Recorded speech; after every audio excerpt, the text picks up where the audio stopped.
G'day viewers, welcome to another episode of Sarge and Nurse. Now, we've got a new logo, you would have seen that in the previous episodes. Changed the colours up a bit, we've taken out off-roading, we're trying to think of a name that's catchy after Sarge and Nurse, because we go off-roading, but we're not fully off-roaders. I'm on post-surgery recovery on my foot, as previously explained in my last episode. So what we've got for you today is a 12-month review of the 2021-2022 BT50 TF. Now I ordered mine in, when would that have been? September, October 2020, just after my 30th birthday party? No. Anyway, and yeah, came in February, I think it was February 9th or 12th I got delivery, so it's a year old. Happy birthday to Invictus, Project Invictus. There's some pictures up here of delivery, day of delivery, some mods, and we're just going to go run through now what my thoughts are, what's gone wrong, what hasn't gone wrong, what I recommend 12 months on, and how the car's going. This would be good for the fan base of the BT50s or D-Maxes, same car, same engine, different. Basically the Isuzu D-Max, if it's not a shock, and the Mazda BT50 are the same chassis, same transmission, so everything except for the panels. They're the only things different, and a little bit of interior. Anyway, here we go. Here is front to rear to inside even review of the BT50, Project Invictus, and the mods. And I don't even want to add up how much I've spent. I'll be sick. But I can tell you it's upwards of, from the base model, probably 40 grand on mods. Dad, if you're watching, block your ears. Project Invictus. Project Invictus. Albert's going to join me on this one. Purchased, yep, it's a year old. From, I think, the rain the 12th of February. Let's start from the front and go around the side, back. It's a bit of a mess. Excuse the mess. I'm in the middle of bush camping, but I'll get a bit of a huck out when I get back. So excuse the mess and the crap that's in there at the moment. Cheers. So, as you can see, front end, the chrome's been blacked out. And we have the 9-inch Road Vision spotlights there that are hooked up through the OEM switch inside, which I'll show you later. Nothing much except for the standard bull bar. I've told you issues about that. No recovery points, not winch compatible, but at the time of purchasing there was no third-party bull bar out and we were going to WA, so I had to put this on. Bit disappointed about the recovery points. That's probably the only thing I really want. I'm not really into the winch, but yeah. So blacked out chrome. Yeah. We've got here the snorkel. Factory snorkel again. Most of these mods are factory because, like I said, when we got it delivered in February, we were going away in June last year, which is 21, and to WA for 6 weeks. So there wasn't much available on third parties. Fenders or flares, they're the rugged type, factory again. They are good. They've protected the fenders, protected the car. I reversed in, I think it was somewhere in WA where I reversed into a yellow pole, which you'll see. I reversed into a yellow pole. There were marks here, but they're gone by the looks of it. Yeah. But I think they're okay, except for obviously this front bit, which I keep carrying on about. It'd be nice to have something, I don't know, all that rounded off. So yeah, wheels. So I've gone for a few tyres. I had the BF Goodrich's on first with the factory alloys, but painted matte black. When I got the flares on, it looked absolutely ridiculous because of the offset. So I went the fuel wheels with a I think it's a 0 offset, because they come out of the factory -25 from memory. Yokohama Geolanders, love these tyres. They have been unreal. A little bit of noise, not much. They're the 285s and 18s. So yeah, not too huge like a lot of people are going. I've heard there's been a lot of problems with the, what's it called, the CV joints when they go, not CV joints, the upper control arms, when they get a lift and bigger tyres. So I've stayed within this parameter. Lift, we have got the Ironman 2-inch. And I think it's just foam cell. Well, nitro, sorry, it's nitro. I just went to base model because I just didn't know what was out there then. There wasn't much out there. But it drives like a different car. It's unbelievable how different this drives from stock. So yeah, I'll come along to the side.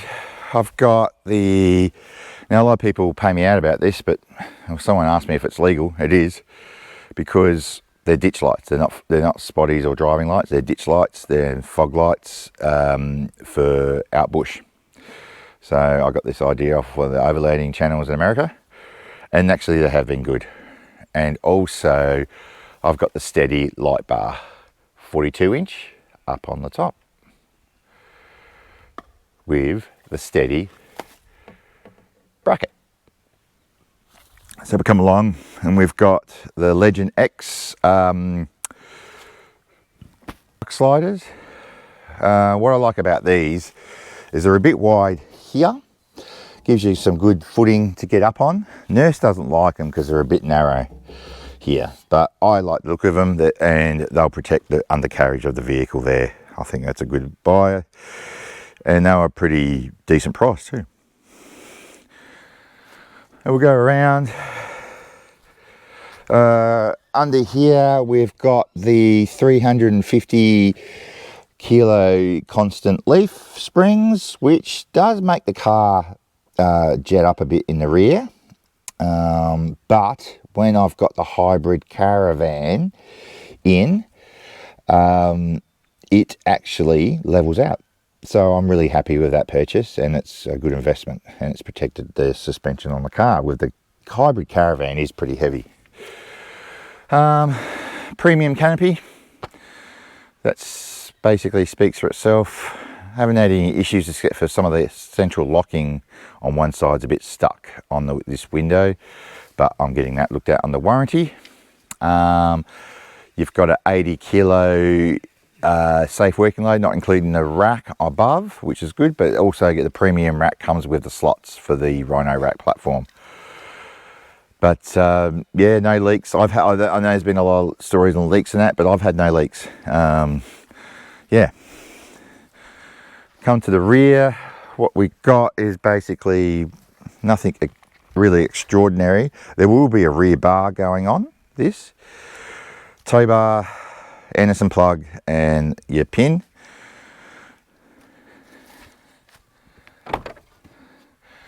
And on the top you've got fog lights, rear fog lights. That's for dust. It helped up in the Flinders with Chris. He could see me.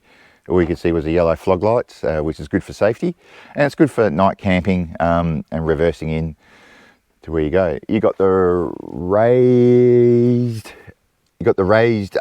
Max Trax holder external, which is good. Takes them off the rack.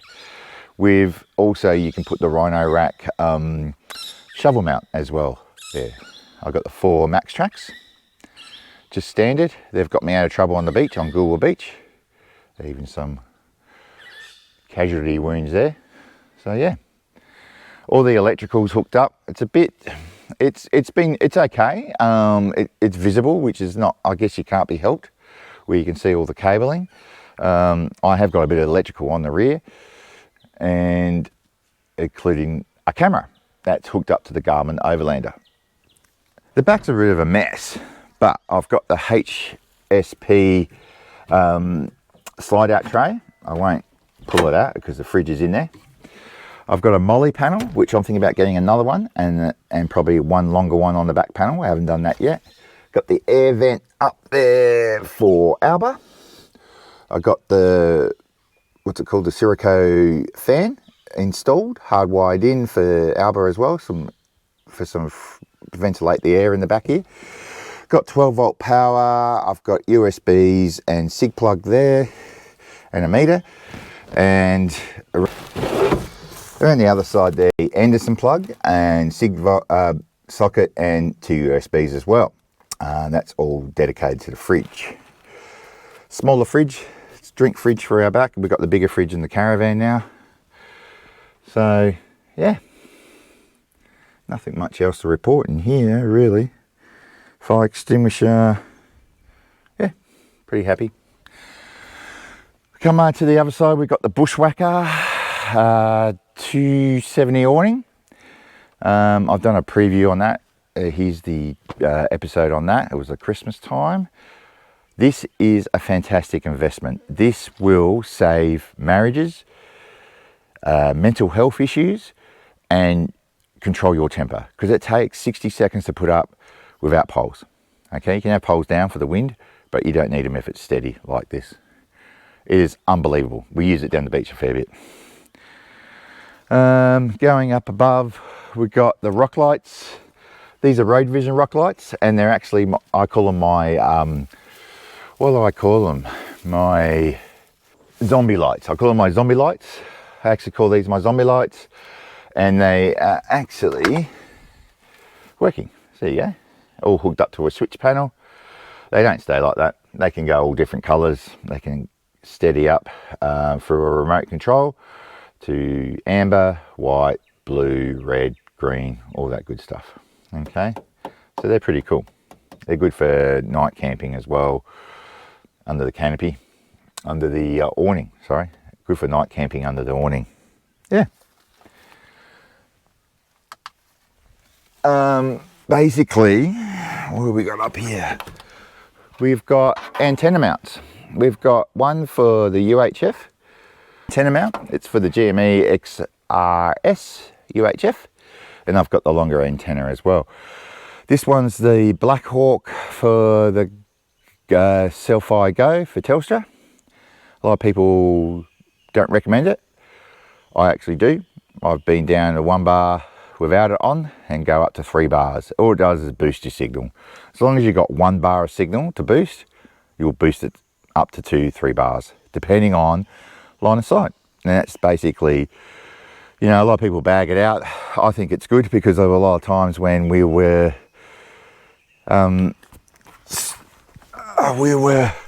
there was a lot of times when we were in WA and we had 1 bar of signal and it dropped out. That would have increased it really. So yeah, under the bonnet.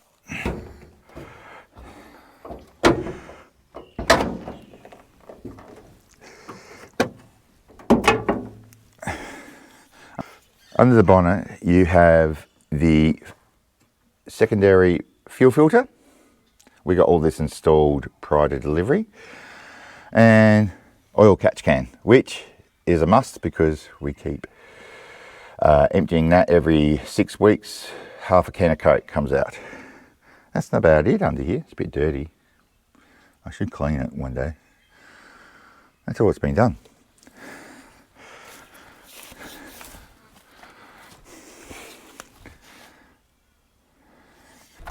Now, before I run out of my memory card, because it's on red, let's do inside. Yeah, a lot's been done. Obviously, we've got the UHF. It's the XRS Connect with Bluetooth connectivity, not the GPS. I've got the Series 55 mount here, rail mount from the US. GoPro mount, which can move around, which is quite good. If we need to move it around, we can, to look at the view, to look at Ness and I. And then we've got the Garmin Overland, which I think is a great investment. I've gone through this in a few episodes if you wanted to backtrack on that. It hooks up to my rear camera on the back of the canopy. It also hooks up to my Garmin InReach Mini, which I have. Gives me live weather which is good out in the, we used it out in the Flinders, tested that out, and live tracking, which is great. Over here, I took someone else's advice, I can't remember his name, off the group, and got that mounted for the phone. And also I can actually put the GoPro mount on here if I want to. Mounted through the grab handle bolt, and I'll put the links in the description for that. Tyre, Bluetooth tyre sensors, so we know the temperature of the tyres. iDrive, everyone's got different opinions about that, but I'm not going to go into that politics of that crap. What else have I got? Oh, the road vision, so road power switch. So that does my lights, does my rear camera. That's the Telstra Selfie Go. Front light, rear lights, they're the fog lights. Yeah. That's about it, really. As you can see, that's the input. It's OEM plug for GME for XRS. Yeah. Patches. Yeah. They just added extra. That's a good one. Battery. So let's look at the battery. A lot of work's been done here from home of the 12 volt, which is pretty good. So thanks to Alan at home, the 12 volt, he came up with this Baintech Slimline 110 amp hour lithium battery with a BC to DC red arc charger hooked up to a shunt, which I can monitor on my phone. I'll give you a screenshot there. And then I've got all these Anderson plugs which power everything up. And then this one's for solar. And then I've got one I can plug out to external power for the air compressor. That's the road power switch hub. And then you got the Selfie tucked in there.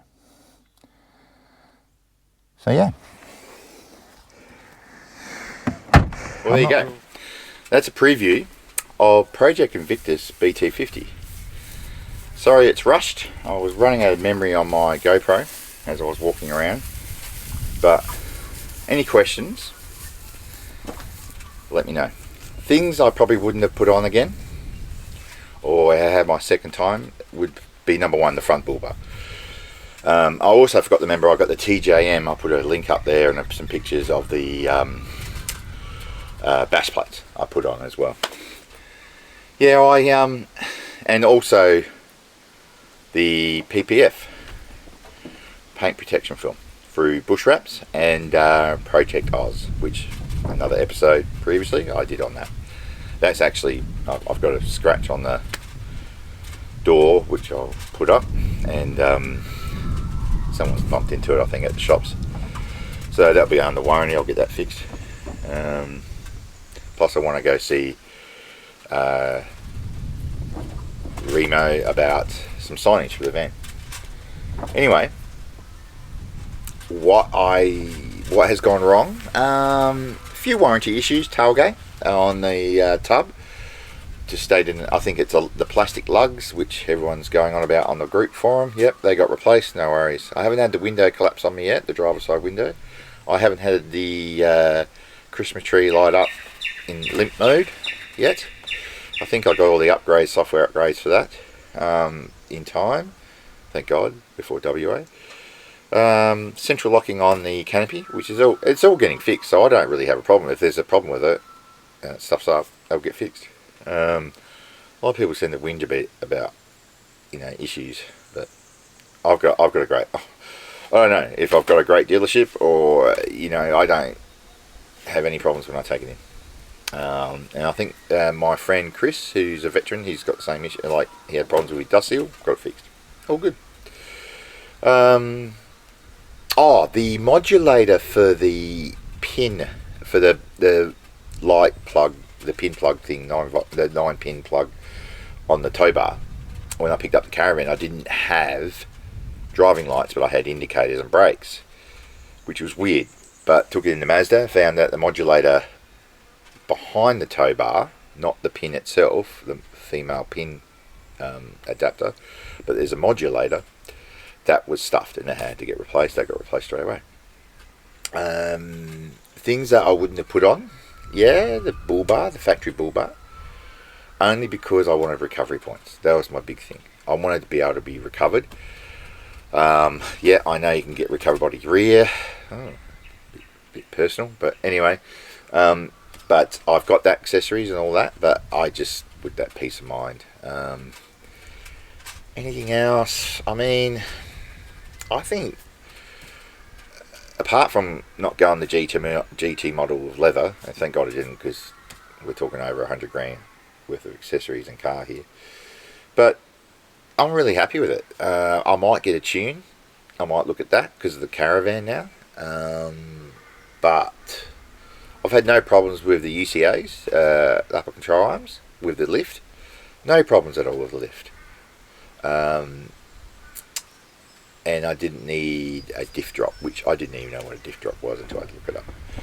A bit of a numpty with all this. I'm just learning. But other than that, it's been a great car. I have not got sick of driving it. I love driving it. On that WH, we did 11,200 Ks. I did not get bored once. It was just a dream to drive. And I haven't done any long trips with the hybrid van yet, but I'm looking forward to that. It tows really well. It's a heavy van. We're looking at 2.5 ton behind me when loaded, with tanks and everything. Long range fuel tank. I got the long range fuel tank pulled in. I didn't put that in my clip. That gives me 135 litres, which is good. With the van, it might get me around 1,000 Ks, with under 1,000 Ks, probably about 800, 900, depending on the economy. But with the when it's empty, I get about 1,100 Ks out of it around the town. And maybe we drove straight to Melbourne on it, so that tells you that was 900 Ks a long way. So yeah, but I can't think of anything that's really gone wrong with it. I mean, blacked out chrome is starting to chip a bit at the front. That's just wear and tear, and on the door handles. Yeah. Like, I don't think. I mean, the flares, I don't mind them. They have protected the skin of the Mazda. I mean, they look good. Well, some people don't think they look good, but I think they look good. It's up to you, what you want to get. It makes you happy. You got the slimline ones now. SP fender flares cosmetically look good. I think this adds more protection and makes it look a bit more rugged. They just needed to taper off the end for the factory bull bar. I think they probably could have put a bit of effort in. And the cup holders, I got the link off of old mate on the group. I'll put that up there now. I tell you, he should be copywriting that and patenting that design to add that extra height for your cup holders, because everyone knows it's a shit fight. And I think it's a great, at 20-30 bucks I think it was. And Mazda, if you're watching, get on it. You should be looking at what he's doing. It's a game changer. Anyway, that's about it. That's the 12-month review. Would I buy the car again? Yeah, I would. Like I said, I'd probably add the Ironman bar. I think it's the best looking bar out there. I don't know about their rear bar. I'm looking at the PIAX bar, which is coming out in 6 months' time. And no, there was rumour that it got downgraded by a ton to 2.5 ton towing, but no, it's 3.5 ton towing. I got that confirmation from the manufacturer themselves. So I'm probably going to look at getting that, because I've already damaged my rear factory bar, which is just plastic. Yeah, future plans for the car. I am getting the storage, the tailgate storage fabrication put in with the food friendly prep area on top. I'll put a picture there. That's getting done in a couple of weeks, and that's about it. I'll put my recovery gear in there. It's good access, good storage area. You could buy these and do it yourself, but there's a lot of grinding, and I, from my experience with my ISI bike carrier on the caravan, I'm not good at angle grinding, or metal work or any other work like that. So yeah, so there's a company in Adelaide that does that, and it's about $1,000 all up. So if you want to, I'll do a bit of a footage on that when that gets done in a couple of weeks' time. That's about it. Yeah, good car.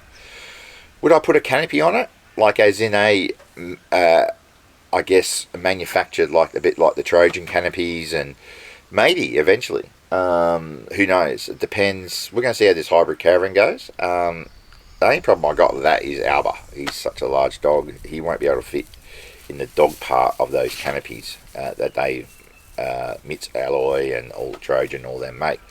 They are a great concept, and I think it's good if I want to go off bush by myself and not have to tow the van. But who knows? A couple of years down the track, we'll see what happens. But at the moment, I think that's about it for the car.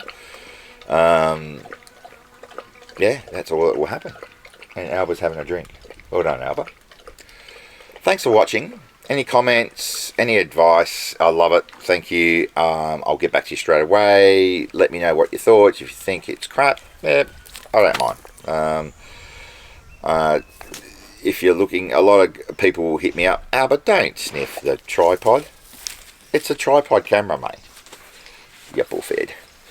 A lot of people hit me up about advice of what I've learnt and what has helped with the car.